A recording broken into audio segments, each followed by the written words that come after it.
एक बार तो देखने में लगता है डबल सर्किट लाइन है, बट डबल सर्किट लाइन नहीं है। एक तरह का ये है कि सिंगल सर्किट लाइन है जिसमें ए फेस, बी फेस और सी फेस, ए बी और सी। अच्छा इसमें क्वेश्चन होता है थ्री फेस है ये एबीसी, और ये क्या है D1 distance, D1 D2 distance, और ये मैं यहां से ले लूं D3 डिस्टेंस। तो अनट्रांसपोज लाइन है, it's not untranspose, sorry unsymmetrical spacing. क्या है ये, कौन सा केस है, थ्री फेस अनसिमेट्रिकल स्पेसिंग है। तो इसको तो बड़ी आसानी से आप कर देते हैं सर, इसको तो फाइंड आउट करना हमारे लिए बाएं हाथ का खेल है, 10⁻⁷ ln, थोड़ा सा कर देते हैं। ऐसा होता तो हम 2 मिनट में फाइंड आउट करते सर। ln अनसिमेट्रिकल डिस्टेंस आपने सिखाया था D1 D2 D3, ऐसे कर लो, क्यूबिक रूट कर लो, डिवाइडेड बाय r डैश डाल दो, बस खत्म कर देते, बड़ी आसानी से कर देता। तो बस हुआ क्या है, क्वेश्चन वही का वही है, बस सिर्फ और सिर्फ अब जो कंडक्टर आपके जो सॉलिड कंडक्टर थे उसकी जगह अब बंडल कंडक्टर से, और कुछ भी नहीं है। सिर्फ और सिर्फ क्या है, बंडल कंडक्टर है। अब बंडल कंडक्टर है तो इसका मतलब है कि बंडल कंडक्टर की वजह से सिर्फ और सिर्फ जो आपका ये denominator r dash is equivalent to ds is equivalent to gmr। तो ये सिर्फ gmr में चेंज होगा, ऊपर वाला जो डिनोमिनेटर gmd उसमें कुछ चेंज होगा क्या, उसमें कुछ भी चेंज नहीं होगा। gmd under root d1 d2 d3, d1 d2 d3 मतलब कि 6.5 और a से लगा के c तक का 6 से 12 और 13 है ना, वो ऊपर का सेम रहेगा। सिर्फ और सिर्फ आपको ds निकालना पड़ेगा। और ds कैसे निकालते हैं, अभी बंडल में कितने कंडक्टर है, 2 कंडक्टर है, तो 2 कंडक्टर का जो ds निकलेगा वो कैसे निकलेगा दिखा देता हूं मैं आपको।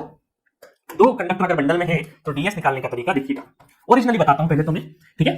अब देखो ये दोनों क्या है, सेम करंट कैरी कर रहे हैं, तो ds क्या करता है, same current same direction of current carry करने वाले कंडक्टर्स के बीच का डिस्टेंस निकालते हैं, ठीक है। तो यहां पे अगर हम लोग देखेंगे इसका जो ds देखेंगे तो 2 कंडक्टर है, तो हमने देखा था कि वहां पे तो मैंने डायरेक्टली बता दिया था r डैश है ना, क्या बता दिया, r डैश इनटू d, इस तरीके से बता दिया था। बट अब देखो यहां पे क्या करेंगे हम लोग, देखना यहां पे इन दोनों के बीच में दूरी कितनी है, 40 सेंटीमीटर की है। तो यहां पे सबसे पहले तो ये अगर a फेस का निकालेंगे तो daa डैश, सॉरी daa खुद का खुद में है ना, खुद का खुद में, फिर da से a डैश है ना, जैसे अभी पिछली बार करा था ना मैं, a और a डैश वाला सेम सेम वही चीज करना है, खुद का खुद में da और a से a डैश। अब इसके ऊपर बैठ जाओगे तो क्या हो जाएगा, इसके ऊपर बैठ जाओगे a डैश और d a डैश a। और हमें पता है कि ये दोनों का कैलकुलेशन जो है, ये दोनों कैलकुलेशन, इन दोनों का जो मल्टीप्लिकेशन, इन दोनों कैलकुलेशन सेम आएगा, क्योंकि यहां से हमें पता है 2-3 चीजें हमको पता है कि d a dash a equal to a dash ये क्या है, सेम होते हैं। तो ये सेम हो गया, कितना हो जाएगा 0.7788, और रेडियस कितनी है, रेडियस दे रखी है क्या, रेडियस 5 सेंटीमीटर, डायमीटर दे रखा है ना, तो आपको क्या में कन्वर्ट करना है, रेडियस में कन्वर्ट करना है। इसका मतलब 2.5 सेंटीमीटर, 2.5 सेंटीमीटर है ना, ये सेंटीमीटर है, 10⁻² लगा लेना मीटर के लिए है ना। चलो, और अगर बाकी देखिए डिस्टेंस तो a से a डैश बोले या फिर a डैश से a बोले, ये कितना है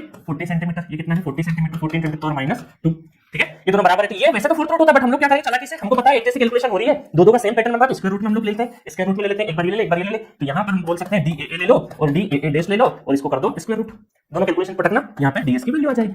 अब आप लोग सर b के लिए क्यों नहीं, कैसे के लिए, एक का कर लो, बाकी क्योंकि पर फेस निकालना है, एक का कर लो, बाकी सबके लिए भी वही आएगा है ना, इसके लिए भी वही आएगा, इसके लिए भी आएगा, फिर आप अंडर रूट करोगे, तीनों का वापस ds1 ds2 ds3 करोगे तो भी कहानी तो वही आनी है, ठीक है। क्योंकि हर एक बंडलिंग क्या होती है, तीनों फेज में बराबर की होती है, ऐसी नहीं है कि एक फेज में 2 कंडक्टर कर दिए, इसमें 3 कंडक्टर कर दिए, नहीं। बंडलिंग हमेशा जो भी बंडलिंग करेंगे हम लोग, चाहे 2 की करें, 5 की करें, 3 की करें, 7 की करें, 10 की करें, इक्वल करना है हमें, ठीक है, इस चीज का ध्यान रखना। तो चलो बस यहाँ कैलकुलेशन अभी कर देंगे और फाइनली जो आंसर आ जाएगा आपका पर फेज वाला, तो इंडक्टेंस पर फेज पर किलोमीटर निकालना है 2 × 10⁻⁷, ठीक है, ln, और ये कितना आ जाएगा 6.5 और 6 से 12 और 1 13 है ना, ये पूरा ओवरऑल डिस्टेंस a से c का डिस्टेंस, तो 6 से 12 और 1 13, तो 30 और क्यूबिक रूट डिवाइडेड बाय आपका ds।